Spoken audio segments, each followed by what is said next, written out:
బాబాయ్ ప్లాట్ ఎక్కడ కొన్నారు? తాతయ్య బాబాయ్ మీకు నచ్చిన చోటే కొన్నారు. అంటే ఎస్ స్క్వేర్ ఎస్ ఇన్ఫ్రాకాన్ లోనా? S square S Infracon. ఈ సంవత్సరం నా ఆలోచన, I'm subject to correction from members, నా ఆలోచన ఏంటంటే ఈ సంవత్సరం ముందల కేజీ టు పీజీ విద్యను మొత్తం ప్రక్షాళన చేద్దాం. నేను పక్క రాష్ట్రాల్లో కూడా ఎలాంటి కార్యక్రమాలు జరుగుతున్నాయి అనేది నేను చదువుతాను.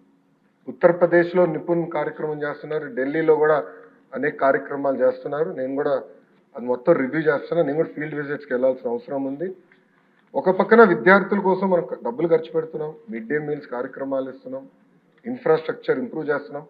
కానీ లెర్నింగ్ అవుట్కమ్స్ ఏంటి? ఎందుకంటే మంగళగిరిలో కూడా నేను ఉపాధ్యాయులను కలిసినప్పుడు వాళ్ళు అదే అడిగారు.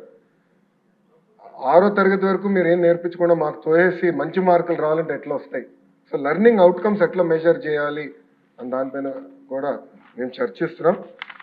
కేజీ టు పీజీ నేను పాదయాత్రలు కూడా చెప్పాను, కరికులంని బలోపేతం చేయాలి, రీవర్క్ చేయాల్సిన అవసరం ఉంది.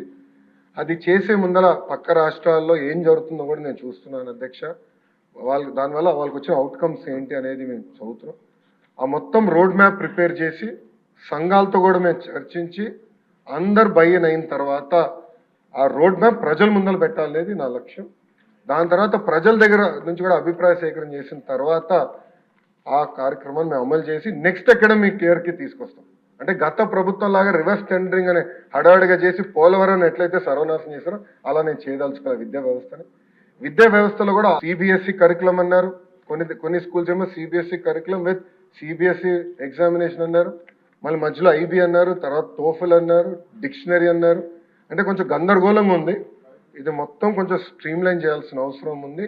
ఎందుకంటే మన పిల్లల భవిష్యత్తు దీనిపైన ఆధారపడి ఉంది.